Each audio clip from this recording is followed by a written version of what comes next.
Welcome to NMAX Ramathukam. In this video, we will talk about circles. Question number 10.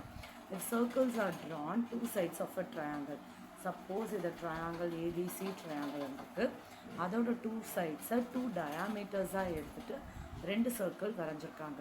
So, இப்போ இதோட point of intersection இங்க ஒன்னு இருந்திருக்கும், இங்க ஒரு point of intersection இருக்கும்ல, அது third sideல தான் lie ஆயிருக்குன்னு நம்ம prove பண்ணணும். So, அதை prove பண்றதுக்கு முன்னாடி அது third sideல lie ஆகாத மாதிரி ஒரு ஸ்டேட்மெண்ட் ஃபஸ்ட்டு வச்சுப்போம், நம்ம ரேஷனல் இரேஷனல் ப்ரூவ் பண்ணுற மாதிரி. ஸோ ஃபஸ்ட்டு லை ஆகலைன்னு நினச்சிட்டு, இப்போ லை ஆகலை ஆனால் அதுக்கேற்ற மாதிரி நம்ம ப்ரூவ் பண்ணலாம். ஸோ அங்கேருந்து நம்ம பாயிண்ட் ஆஃப் இன்டர்செக்ஷனுக்கு இங்கே இப்போ இந்த பாயிண்ட் டின்னு வச்சுக்கலாம். இப்போ இது ஏபிங்கிறது நம்ம தியரம் கேஸ் ஸ்டடி படித்தோம்ல, ஆங்கிள். ஸோ ஆங்கிள் வந்து centre angle AOB is equal to 2 times அப்படி படிக்கும்போது ஆங்கிள் ஏடிபிங்கிற என்ன படிப்போம், 90 degree வரும். Angle on the semi circle, angle on the semi circle. So அதே தான் இந்த இடத்துலையும் இருக்கும்.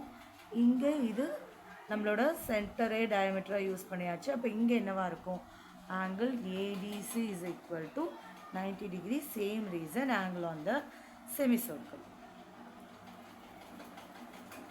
ஸோ இப்போ நமக்கு பிடிசிங்கிறது என்ன angle, BDC is equal to angle BDA plus angle BDC.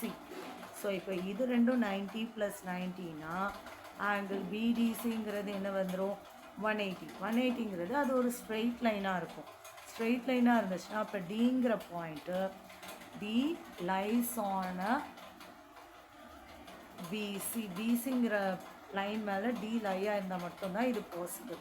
So அதனால் நம்ம எடுத்த அசம்ஷன் ட்ராங்க அது ஒரு ஸ்ட்ரெயிட் லைனாக தான் இருந்திருக்கும்.